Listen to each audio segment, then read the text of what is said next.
আসসালামু আলাইকুম। দেশ ও দেশের বাইরে যে যেখান থেকে আমাদের এই চ্যানেলটি দেখছেন সবাইকে জানাই শুভেচ্ছা ও অভিনন্দন। তো দর্শক বন্ধুরা, আপনাদের অনেকের রিকোয়েস্টে আমি আজকে আপনাদের সামনে 500টি মুরগির বাচ্চার জন্য আপনি কতটুকু ঘরের প্রয়োজন এবং কত টাকা খরচ হবে আমি সেই সম্পর্কে কথা বলবো। তো দর্শক বন্ধুরা, আপনারা দেখতে পাচ্ছেন, আমি স্ক্রিনে দেখাচ্ছি যে আপনাকে একটা ঘর দেখতে পাচ্ছেন, সেটা হচ্ছে মুরগির ঘর মূলত। তো এই মুরগির ঘরে আপনার কতটুকু জায়গায় কতটুকু মুরগি পালন করবেন এবং কত টাকা খরচ হবে যদি আপনি এই ঘরটি তৈরি করেন, এটি মূলত একটি আধুনিক পদ্ধতিতে ঘর। তো দর্শক বন্ধুরা, আপনারা দেখতে পাচ্ছেন যে একটি ঘরের যেটা উচ্চতা আছে, উচ্চতা বলতে আপনার সিঁড়ি করা আছে, সিঁড়ি থেকে আপনার ঘরের যে চাল পর্যন্ত আছে সেই চালের উচ্চতা আছে 5 ফিট পর্যন্ত। 5 থেকে এই বাইরের দিকে 5 ফিট, ভিতরের দিকে আপনার 6 ফিট এটা চালের উচ্চতা করা আছে, যে আপনার ফ্লোর থেকে চালের উচ্চতা।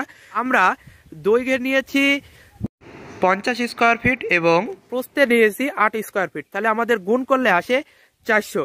তো মূলত আমরা 400 স্কোয়ার ফিট জায়গা নিয়েছি। তো 400 স্কোয়ার ফিট জায়গাতে আলহামদুলিল্লাহ 500টি মুরগি পালন করা সম্ভব। তো আপনাদেরকে জানালাম যে প্রস্থে কতটুকু জায়গা প্রয়োজন। তো এই যে আপনারা এটা দেখছেন, এটা মূলত বেশিরভাগই চারিদিকে আমরা যে বাঁশ আছে সেই বাঁশের এলিং জাতীয় জিনিস দিয়ে করেছি। বাঁশের জিনিস দিয়ে করার কারণ হচ্ছে যে আপনার যে মুরগির খামার আছে সেই মুরগির খামারে অনেক সময় আলো বাতাস প্রয়োজন হয়, সেই জন্য আমরা বাঁশের খামার দিয়ে করেছি। তাছাড়াও আপনারা দেখতে পাচ্ছেন যে ফ্লোর ছাড়া যদি আপনার কিছুটা আমরা উচ্চতে রেখেছি ফ্লোর ছাড়া।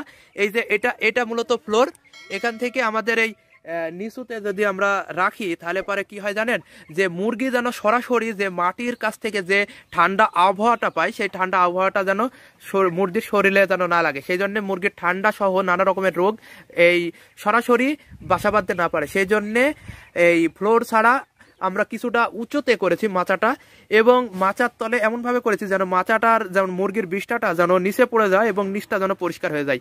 তো দর্শক বন্ধুরা, আপনারা দেখতে পাচ্ছেন যে এটাই মূলত আমাদের একটি মুরগির খামার। তো আপনারা দেখতে পাচ্ছেন যে প্রথমে তো আমরা যে হিসাবটা করি, এটা হচ্ছে তার। আমরা তারটা চারিদিকে দিয়েছি, চারিদিকে বলতে ওই দিকেও দিয়েছি এদিকেও দিয়েছি, এই জন্য চারের পরিমাণটা পড়ছে আমাদের হচ্ছে 2000 টাকা। মোটামুটি 2000 টাকার যদি আপনি এই চিকন তারটা নেন, এই তারটার দাম কম, এই তারটা যদি নেন তাহলে পরে আপনার 2000 টাকার মধ্যে পড়ে যাবে। আর আমরা টিন দেখতে পাচ্ছেন যে এই পাশে টিন দিয়েছি, টিন দেখতে পাচ্ছেন একটা সব উপরের দিকে টিন, তাছাড়াও সাইডেও টিন রয়েছে। এই যে পাশের সাইডে টিন রয়েছে, ওই পাশের সাইডেও টিন রয়েছে। তো টিনের পরিমাণ এখানে আমাদের টিন লাগছে হচ্ছে আপনার 30 পিস টিন লাগছে, যে টিনের খরচ আসে আপনার হচ্ছে 8000 টাকার মতো টিন হলে পরে আপনি এই শেডটা তৈরি করতে পারবেন। এখন আমি আসি যে বাঁশ, সবচেয়ে যেটা বেশি গুরুত্বপূর্ণ, যেটা এই খামারে সবচেয়ে বেশি ব্যবহার হয়েছে সেটা হচ্ছে বাঁশ। আমরা বাঁশের ব্যবহারটা করেছি, ফ্লোরেও বাঁশ দিয়েছি। আপনারা দেখতে পাচ্ছেন যে আমরা ফ্লোরেও বাঁশ দিয়েছি। এই বাঁশের যে ইটা আছে সেই বাঁশের ইটা আমাদের বাঁশ লাগছে হচ্ছে 40টি বাঁশ লাগছে। তো 40টি বাঁশ আমাদের 8000 টাকা মতো বাঁশ খরচ লাগছে, এবং এখানে পরিবহন খরচ লাগছে আমাদের হচ্ছে 500 টাকা। তো 8000 বাঁশে পরিবহন খরচ নিচ্ছে 500 টাকা। তো আমাদের মোটামুটি বাঁশ খরচ হিসাবে পড়েছে 8500 টাকা। এখন আসি মিস্ত্রি খরচ। এই যে পুরো শেডটা দেখতে পাচ্ছেন, এই শেডের মিস্ত্রি নিয়েছে 4টি, এবং সাথে আমরাও যে সকল খামারি ভাইরা আছে এবং যে যার খামার তিনিও কাজ করেছে। তো এখানে যে মিস্ত্রি খরচ মোটামুটি আপনার 4টি মিস্ত্রি লেগেছে, 4টি মিস্ত্রিতে আপনার 2000 টাকা লেগেছে।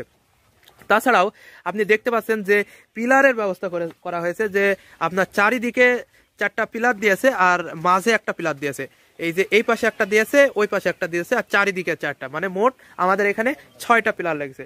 তো 6টা পিলারে আমাদের এখানে খরচ হয়েছে 3000 টাকা। প্রতি পিলারে খরচ আসছে 500 টাকা করে, মোট 3000 টাকা পিলারে খরচ হয়েছে। এই যে পাশে, এই পাশেও একটা পিলার দেওয়া হয়েছে, আপনারা দেখতে পাচ্ছেন।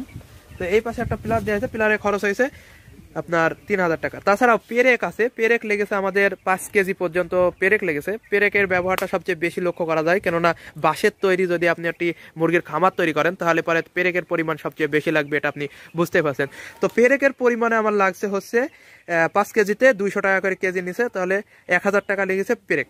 তাছাড়াও অন্যান্য কিছু খরচ আছে, যে খরচগুলা যেমন এই যে তার আছে, তার এই যে তার আছে, তারপরে আপনার এই যে এই তার মানে আপনার বাদ দিয়ে যে তারগুলা লাগে, এই যে আপনার দেখতে পাচ্ছেন যে এই যে বাদ দিয়ে মানে এইটা বাদ দিয়ে এই তারটা প্রয়োজন, এই তারটা লাগেছে। তাছাড়াও আপনার মনে করেন যে অন্যান্য কিছু খরচ আছে, সেই খরচটা আমরা অন্যান্য খরচ হিসাবে 1000 টাকা রেখেছি। তো দর্শক বন্ধুরা, আপনারা যে ঘরটা দেখতে পাচ্ছেন, এই ঘরে আপনার মোট খরচ পড়েছে 25,500 টাকা। তা আপনি যদি 25,500 সামথিং আপনি 30,000 টাকা ধরে রাখতে পারেন। এখন মোটামুটি এই ঘরটা তৈরি করা হচ্ছে আপনার 1 বছর আগে। আর যদি আপনি এখন যদি এই ঘরটা তৈরি করতে যান, তাহলে পরে অনেক কিছু জিনিসের ঊর্ধ্বমুখী যে সকল খরচ আছে, সেই খরচগুলোর জন্য ঘরটার জন্য আপনার খরচ আসতে পারে 30,000 টাকা পর্যন্ত আপনার এই ঘরটা খরচ আসতে পারে।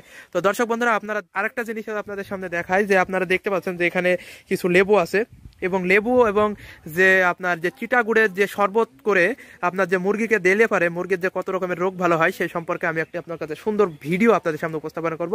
আশা করি ভিডিওটা আপনারা দেখবেন, তো আপনার কিছুটা হলেও উপকৃত হবে। তো দর্শক বন্ধুরা, আপনারা যে খামারটি দেখতে পাচ্ছেন, এই খামারে বর্তমানে ব্রয়লার জাতের মুরগিগুলা পালন করা হচ্ছে। এর আগে দেশি জাতের মুরগিগুলা পালন করা হয়েছে। তো একটা কথা মাথায় রাখবেন যে দেশি জাতের মুরগিতে যতটুকু জায়গা প্রয়োজন, ব্রয়লার জাতের মুরগিতে তার চেয়ে বেশি জায়গা প্রয়োজন। তাই আপনাদের যে হিসাবটা দিলাম, সেই হিসাবে আপনি দেশি জাতের মুরগিগুলা পালন করতে পারবেন। কিন্তু ব্রয়লার জাতের মুরগিগুলা যদি আপনি এই হিসাবের মধ্যে পালন করতে যান, তাহলে এখানে 200 থেকে 300টির বেশি ব্রয়লার জাতের মুরগি পালন করা সম্ভব হয়ে উঠবে। তো দর্শক বন্ধুরা, আপনাদের সামনে আজকে এই বিষয়টা নিয়ে কথা বললাম। তো এরকম নতুন নতুন ভিডিও পেতে আমাদের চ্যানেলটি সাবস্ক্রাইব করে আমাদের পাশেই থাকবেন। তো দর্শক বন্ধুরা, আজকে এই পর্যন্তই।